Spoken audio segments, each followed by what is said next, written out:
Manever I say ma PENDREAM TV. PENDREAM TV there, osia dem yopo. The Electoral Commission has declared that it will end the limited voter registration exercise without the option of an extension, regardless that many people in Boku have not been able to go through the process, regardless that the queues continue, and it looks obvious that many will be denied the opportunity to register to be able to vote.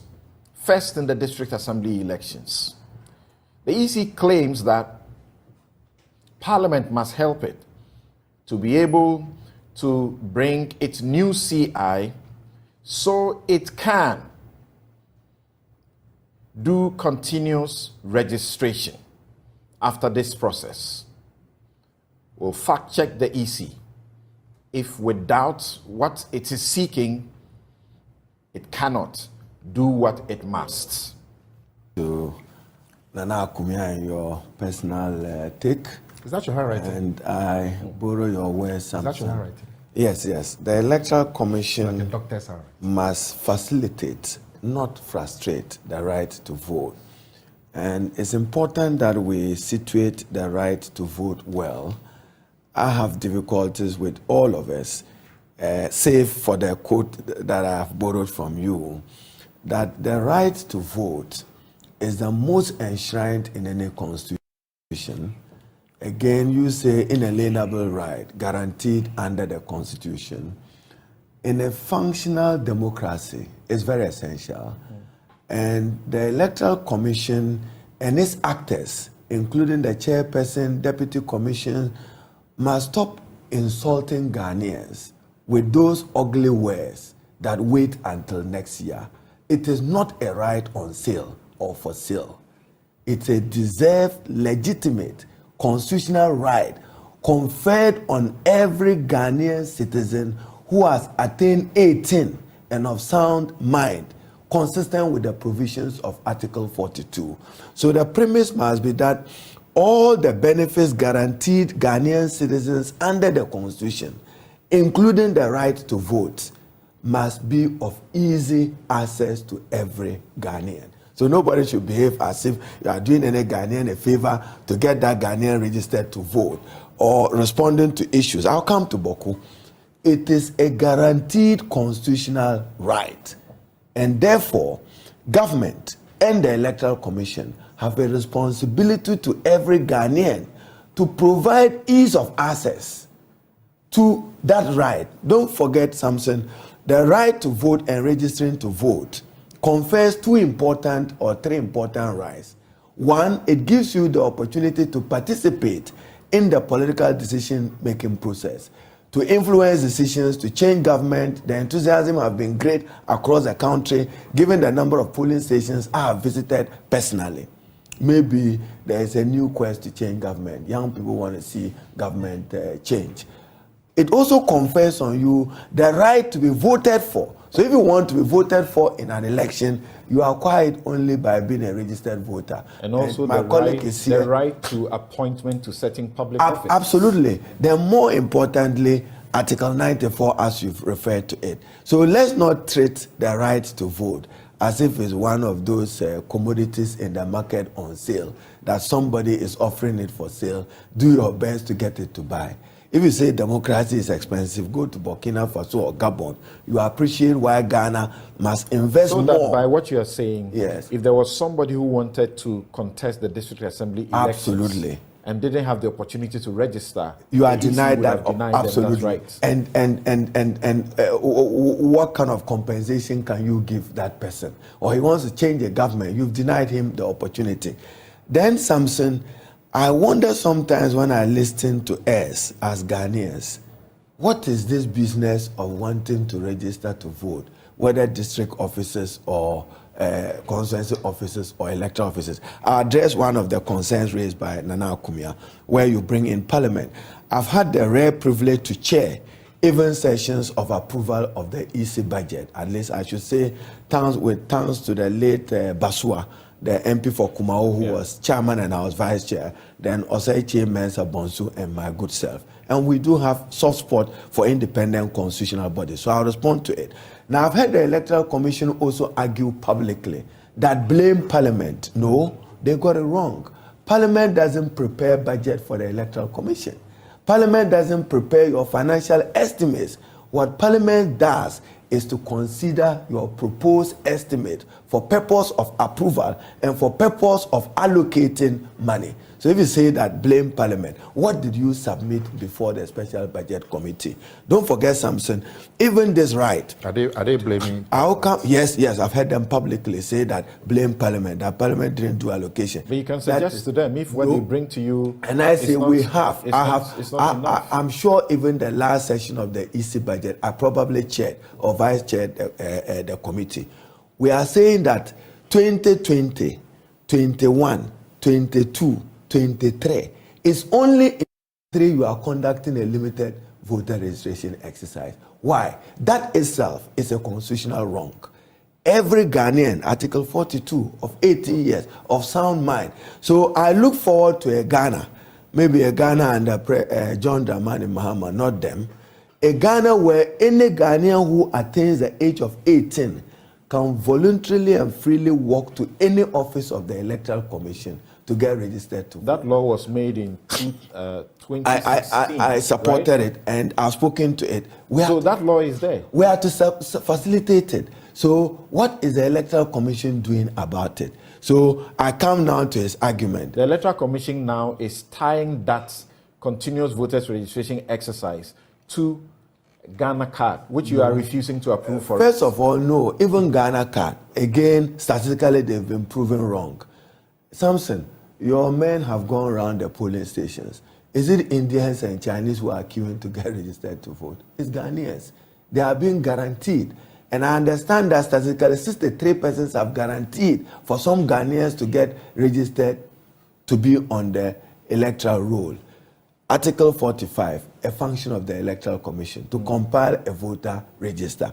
I'm saying that I look forward to a Ghana where with ease, you only need to walk to an EC office with whatever makes you a Ghanaian in order that you get registered to vote. And I'm promising that under John Dramani Mahama, this should be done within the first 100 years.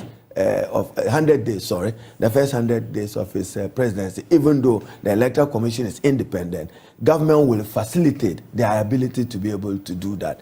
Now, Samson, electoral area and district officers, and it is not as if, Nana Kumia, it's not as if the chairperson and her men have not been appraised of this issue, not at all. We summoned them before the Special Budget Committee, not one, not two. There was even Committee of the Whole, where we had discussions with the Electoral Commission on how to facilitate this particular process.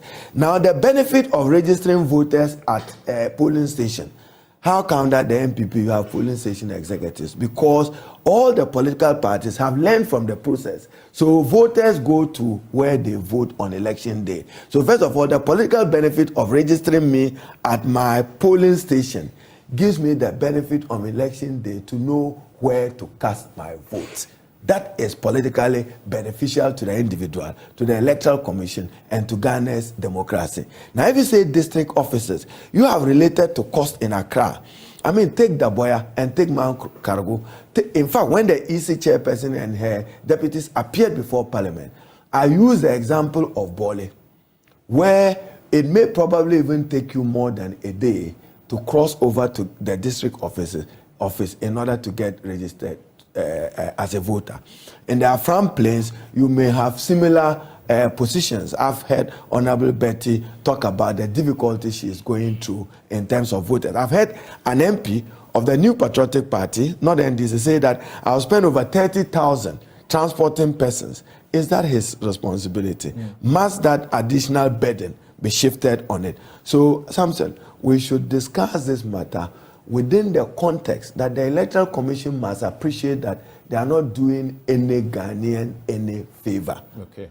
They have been conferred a mandate and authority to compile a voter register. So what to borrow your words, to now? Facilitate and not frustrate voters, and to make sure that they prepare the grounds for a credible, free, and fair elections. Don't take these matters for granted. It is at the core of the integrity of any elections. If my right to get registered is denied, then you are denying me even the right to vote and the right to possibly influence change in the decision making. So what should happen so now? that is that the Electoral Commission must have special opportunity for people in the Boku area who are torn not just on partisan lines but on chieftaincy, ethnic, other social dimensions, which is not allowing persons to vote. All of us must be concerned. What happens to Boku even on election day? Who can go where and who cannot go where? Who can campaign where and who cannot campaign where? I've had one interesting example where I attended a wedding in Boku, and immediately I left.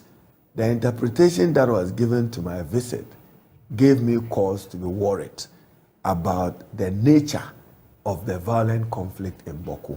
And the state and its security apparatus must not look on. Every other day we are told that 6-7 people have been murdered, killed in Boku. What is the Ministry of Interior doing? What is the minister responsible for national security doing? So don't just look at Boku as if it's normal now in Ghana. You are also talking about threats of terrorism within that particular area. Right.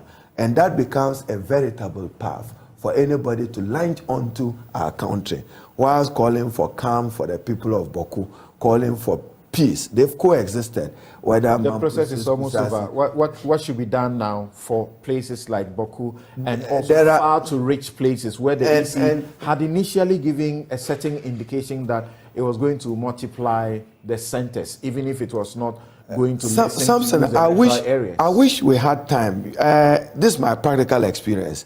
Part of the problem of the EC equipment is IT, broadband, internet connectivity, offline and online. Is about the presence of internet connectivity within that particular area. I'm aware that sometime in our history, we deployed this infrastructure. What has happened to it? That you have to go offline and then you register the person manual and you are asked to stop. But the enthusiasm is massive, is great. Young people are interested in participating in the decision-making process of our country. We should hold this as a guaranteed constitutional right. So officers and men of the Electoral Commission don't speak as if you are giving any Ghanaian any favor or doing any favor to any Ghanaian by ensuring that we get right to register to vote. Okay. It's your constitutional right. And the results were, Nana, I presided over partly the budget of Electoral Commission. We kept reminding her that you have not registered voters for 2021. She kept saying Ghana card. And some said, let me conclude on that. Ghana card. Nobody is saying that don't use Ghana card, but make it available and accessible to those so that it becomes your ultimate system. Are you saying that the people queuing throughout the country are Chinese or Indians? Well, the EC is concerned about minors that are being, bussed to also register in the process. Very, very concerned.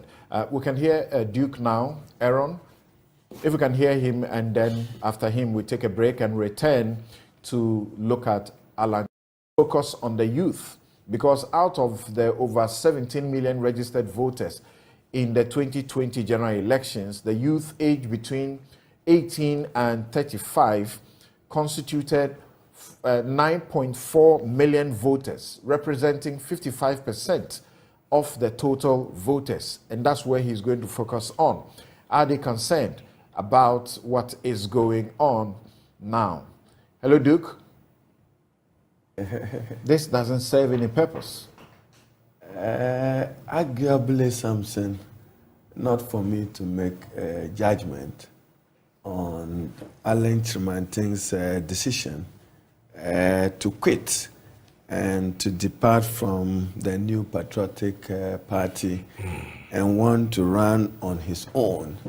But probably, if you look at it deeper, it probably may be a momentary lapse of judgment. What Alan Kyerematen has done is to demonstrate his utmost displeasure and disappointment at the internal wranglings and running within the New Patriotic Party, and to shy away from its values that he shared, and to think that he probably can make it as an independent candidate. I cannot but agree with Dr. Tua Champong that it's unlikely that Alan Kojo Kyerematen will succeed as an independent candidate to win the 2024 presidential and parliamentary elections. He can win, he can't also push it. I see into a John Mahama runoff. victory. But what he has done is he has endorsed change. Simple. Alan has simply endorsed that where the country is, you say he used his word, movement for change. So he simply have endorsed change. So he's welcome. But he's talking about a particular change. No, he says the people are tired of the duopoly. Welcome to the club for change. Primary, he's endorsed change. That change manifests in the fact that he's unhappy the way the NPP prosecuted its internal elections the last time. And Samson, I would give you some assignment. I know that you take interest in in legislation that affects political parties. Article 55. How many of our political parties are living to the tenets, spirit, and letter of Article 55? Are their activities internally democratic? Are they vehicles only for purposes of mobilizing for election? Or are they determining and influencing policy? These are questions I'd like you to tease more as you research into it. But Alan, unlikely to win as an independent candidate, he would do damage and hurt to the New Patriotic Party because he believes in change. And he believes in change because they have underperformed. I mean, I wonder when I hear persons in the New Patriotic Party say that they want to break the eight. Break the eight to exacerbate the suffering of Ghanaians, or to do what? I mean, you came on a pledge that you end the suffering of the Ghanaian people. Today, in history, unprecedented suffering of the Ghanaian under your watch.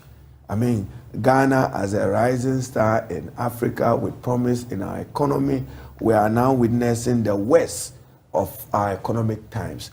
And therefore, what Alan has done is to draw attention that the internal politics of the New Patriotic Party, I listened to the General Secretary and has provided some useful statistics from 1,900 delegates to 200,000 delegates. And that represents a tremendous an enormous expansion of the electoral college. But much more can be done. You are talking of millions of voters. Ultimately, over 10 million Ghanaians will take the decision. If you have 200,000, I do not still think that it's representative enough. So both political parties, NDC and NPP, have room to reform so that more persons can be part of the decision-making process. I know that all of them run to what we call polling station executives, which are about 9 in an electoral area, and not a polling station. And that polling station can have a population of over 10 to 20,000 voters, depending upon which particular constituency. Now, middle class and youth voters, which youth voters? What the youth voters want is change. So Alan represents that change. But the likelihood that he will carry young voters is not likely. But you are talking about him embracing change because of non-performance of the party in government. But that's not exactly party in government. But that's not exactly what he's talking about. He's talking about the party deteriorating in terms of its ethics and values. And values, but not about their performance. He talks about how he feels that the system has been, arranged such that, and everybody talks about it as if you must support Bawumia or you are an enemy. He actually says his people are treated as enemies. And I'm saying that when I listened to the General Secretary, and he says that there was no intimidation. In fact, there was beating and physical assault. So why are you hiding behind words and say that persons are still in office and they've not been intimidated? Isolated. Isolated cases, but it was general. We've seen all the other aspirants, whether it's a Jaco, a Japong, or the other, complain about the process and procedure, even the determination of who qualified to be represented. There were arguments about how the headquarters numbers were determined. Were they consulted as a likely flag bearer? But to come to think of it, when you look at the policy... People have a concern. But how do you trust Alan when he says what he's saying? Because in the political parties, these things happen, where there's a preferred candidate of sort. We shouldn't endorse it. There's a preferred candidate of sort. And almost everybody is whipped to support that particular candidate. In the NDC, it wasn't any different. Like? When in the lead up to election of the flag bearer. No, Dufour ran, later withdrew. The former mayor of Kumasi ran when the full hawk. There was competitiveness within it. We're lucky that we have a dominant flag bearer who is popular at the grassroots of the party, and therefore they endorsed him 100%. It's unlike you are prevented. In Alan's case, it's as if he was tied down and asked to run a race with somebody tied down with ropes. That's how I would. How is that manifested differently from what we saw in the NDC? And I'm saying that in their case, they have what we call an establishment candidate versus all others. So Dr. Bawumia is perceived, rightly or wrongly, as an establishment candidate against all others. That may be part of the consequence of what we are seeing, which is building up the apprehension and the disappointment. So the NPP internally must do a rethink to improve its democratic processes and its internal democratic processes and its reach to those potentially wanting to lead the party. In fact, I do agree with you that Ejaku has said that Alan definitely is not alone, and that there are definitely many people within the party who are in his situation, except that they have not checked out, and the party should be careful. And Samson, what we need to observe, I've listened to Dr. Tua Champong's statistics. What Alan needs to do is to garner 3 to 5% of the total vote for the 2024 presidential and parliamentary election, and he's likely to cause some political havoc or damage, not just to the New Patriotic Party, but compel the election into a second round, if he's able to get 3 to 5%. Whether that is doable, I'm unable to make a pronouncement on it today. Let's see how he launches his butterfly. Even the destructive elephant itself, nobody wants it in town now, and you are coming with a poisonous butterfly, as I've heard somebody. I think interesting times ahead of our country. The New Patriotic Party had projected itself as one democratic whole. That reputation, they are losing it. If you listen to Alan and listen to persons like Ejaku, you'll be disappointed that this is not the New Patriotic Party which was launched in 1992. It's not the first time any party stalwart would have broken away from the party. Others. As a stalwart of the party, they must be worried whether his following will go with him or not. That too early to make a pronouncement. I've seen a number of MPs hitherto loyal to him who have said that, and that has always been my position, loyalty should never be to a person or an individual. It should be to the institution of the party. My loyalty is to the NDC, not to any person in the NDC. But in their case, I've seen what may happen, something, and we have to watch it again, is in the process leading to the New Patriotic Party parliamentary primaries, a number of MPs may be rejected, maybe substantially. A number of them may choose to run independent and join the movement for change. So we may have a situation where for the first time in Parliament, the number of independents may increase, depending upon where they come from. And that is also something the New Patriotic Party must watch. Now, this is a matter that immediately after the elections, the party ought to have engaged the aspirants. I'm not sure they did that. They did. They said they did. Except that maybe they didn't do enough to assuage his head and the head of many other people. But in terms of message, I'm encouraged by some of the themes that Alan touched, adding value, providing employment opportunities for young people. But the question would be, you've been in office first, second time supporting Nana Addo Dankwa. What employment a have decade you been plus. absolutely, what employment have you been able to create? And then you also have to find out that within the new patriotic party, dissent, what's the level of tolerance for dissent? Okay, well, he says if you want to measure him by what he has done as part of the executive, you'll be wrong, because now he's seeking the power to be able to determine what amount from the purse should be dedicated to his agenda of transforming the economy. Yes, Nana Komia.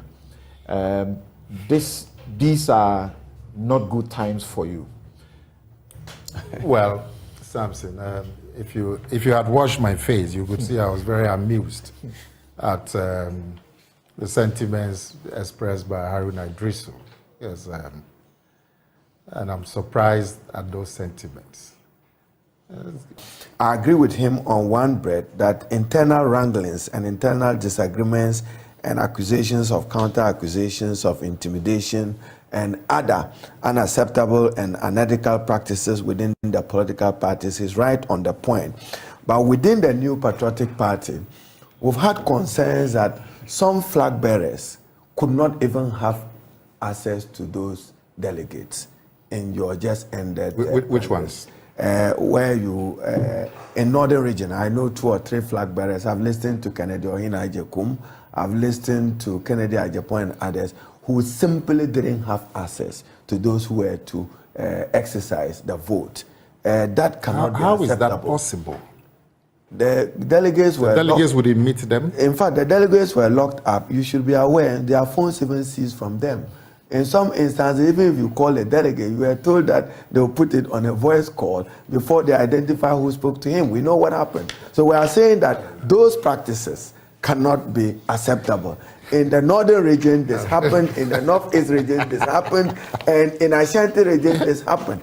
Apart from the quantum of money, if you want, I'll share with you how much money you shared undertaking this particular... Share with us. No, I gave him just a minute. He's done. Yes. Oh, yes. He's made a promise. Yeah, lots of money. Look, Samson, Haruna should be...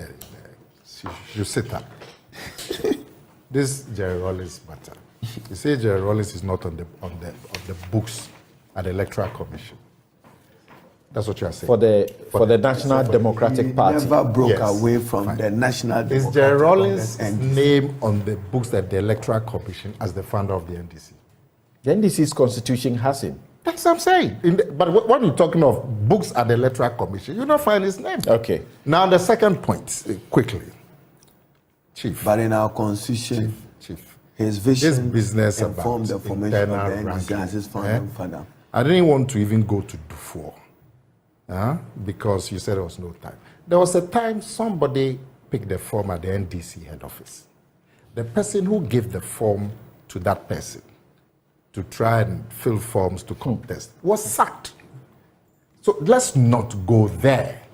It's a difficulty all of us face. Don't come here and sit on a horse. In fact, if you want to be fall down. In fact, if you want to be totally blunt about it, in a manner that Haruna may not be comfortable with me right now, is that we know that he became a victim himself of that kind of thing, where some falsehoods were peddled against him. You deny it. Right. We're not discussing that. Okay, so let's discuss it.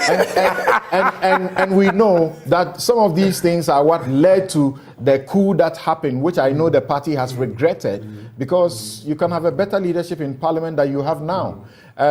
We will take a break here. Dr. Theo Champong, it's only fair to give you also a minute before we take the break.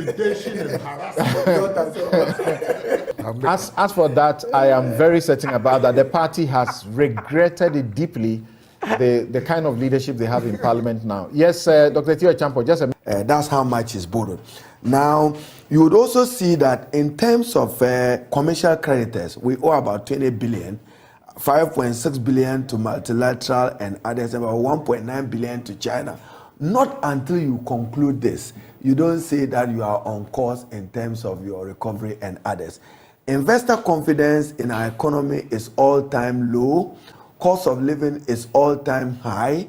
Inflation is all-time high, the longest at 40%. And not even the printing of money or quantitative easing from Bank of Ghana helped save the situation for them. I mean, we have 60 billion. That's about 6 billion. And you are holding a calabash looking for $600 million or 1.2 billion. Samson, what that also means is that Ghana cannot access the credit market. And that's very worrying until probably 2027. My other worry is that even if President... We're shut out of the credit market even before we went to that. Yes, but so, even if John Mahama should emerge winner of the election in January 2025, he should be prepared for another debt exchange around 2027. And I think that they need to come clear in a more transparent manner. Now, the cutoff date, as I read it, is that they are telling external creditors that March 2020 is the cutoff date. Since then, you've been borrowing treasury bills, short-term, expensive, costly to the March state. 2020 is when they said will be the cutoff date for the moratorium, when they said they are suspending servicing of debt. So the monies you have borrowed from 2020 to yesterday, who will pay for it and when? That is likely to down on you. That's an interesting perspective. He's looking into 2024 yes. and the possibility that they will form a government and they will not have, anything to do. Some of the things that they are likely to promise. Something. I mean, you see, I don't have a problem if anybody says that there has been commissions or omissions in the management of the domestic Ghanaian economy. But you see, when you also do not recognize the external factor, then you are not being truthful to the facts. There's no problem if you say that things could have been handled better domestically, no problem. But you should also recognize the external factor. When these people go abroad, they talk where that one you can't go and do propaganda. They talk about the external factor. When they come into this country, they say, oh, there's no external factor. It's all the fault of the government. You cannot be having a discussion when you have this line that you are taking. Personally, do you feel any improvements since we entered into this pact with the IMF? Now, in the NDC's time, President Mahama, right from 2012 to 2016, he always blamed the economic troubles we had on the external factor. And you rejected it. He blamed, because there was no external factor. Was there COVID? There was. Was there COVID? Prices of your major exports, gold and cocoa. Prices of our major export go up and down every year. But you rejected There was no external factor. Mahama said that there was slowdown in China. And that was the main basis for him why the Ghanaian economy was bad. Right from 2012 to 2016, all the State of the Nation addresses. And then today, you say, oh, you can blame government for something. I don't have a problem there because there's even external factors depend on internal factors for the IA. Be objective. That's all that I'm saying to you. Now, you say if there's any improvement. Samson, there has been some slight improvement. Look at the indicators. Our growth rate, the GDP growth rate for this half year has been 3.5. It's an improvement on the growth rate for 2022. If you look at the macro situation, inflation, we know, went up in the 50s, came down to 43, 42. Today it is 40.1 as at August. You look at the city, look at what happened to the city last year. But this year, it's been relatively stable. Not what happened in 2016 again, only last year. Why is it disrupting it? When you look at, if you take out January this year, because January, because of the uncertainties with the debt exchange and all those things, the city's fall was quite high in January. But if you take out January, from February to now, the city is depreciated 2.5%. And we can all see it. So there are still problems. The deficit is still big, it has to be. But interest rates are falling. 91-day treasury bill used to be 35.5 in 2020. There's an aspect of this development I'll be interested in exploring with the politicians as to what they will be promising during the electioneering campaign. Now the big thing is that our time is up. Yeah. Haruna took all the time. I'm sorry, our time is up.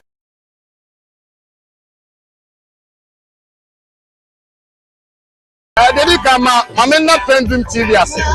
Now so far so good. Say open online portal e wo Ghana. Nipa share, nipa follow, nipa comment here. To my best of knowledge, without any biases, PENDREAM TV.